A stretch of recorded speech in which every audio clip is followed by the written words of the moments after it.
The title of this movie might make you think that it's about birds in some way, like a documentary or something. That's what I thought, then I learned it's a horror movie. I then thought it was about giant birds and you had to survive like the Jurassic Park or something. Nope, has very little to do with birds. So why is it called Bird Box? It's because birds warn you of this. Wait, hold on. Where is it? Um, this thing? That doesn't feel right. We don't actually know what the monster is, and I refuse to accept that this thing is a monster. Before we talk about how to survive it, let's get some context. The monster is some sort of figure that, when looking at it, you do whatever you can to kill yourself.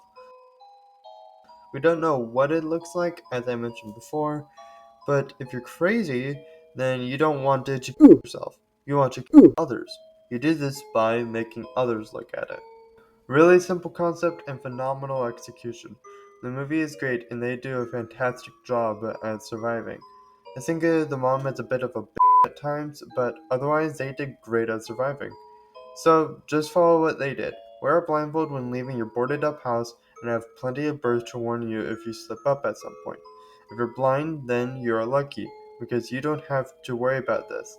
If you wanted to go the really far extreme, then you can stab your eyes out.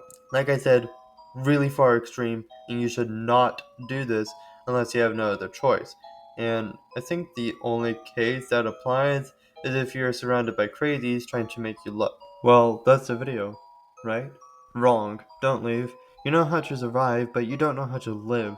There's no point in surviving Bird Box because if you do one slip up, you traumatize everyone else. So how do you live or even thrive in Bird Box? Well, you yourself probably won't be living or thriving. You can probably make future generations live and thrive. You have two options here. Do this in stages, using birds as a warning system as you do this unblindfolded, or do this blind.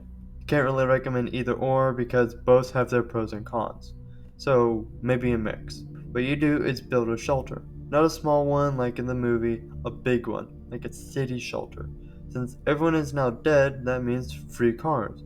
Obviously, not every car is going to have the sensory detection like in the movie, but you can have one person on the outside guide you through town, and you eventually build a wall. As time goes by, and I mean a lot of time, like thousands of years type of time, if this monster is still on the planet, then humans will probably evolve into creatures that can detect their surroundings without sight, like bats or Daredevil.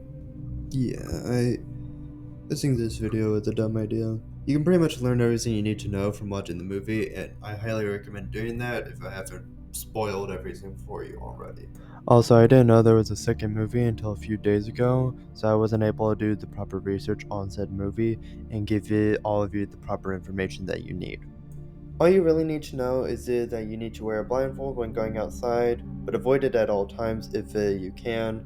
Stab your eyes out if you really have to and completely surrounded. This way you can still live. And if you have the opportunity, try building a sustainable shelter for future generations to live in. It might be a bit ambitious, but if you think it's possible, then go ahead and do it. So go watch the movie, and I'll see you all tomorrow when I talk about how to survive The Quiet Place.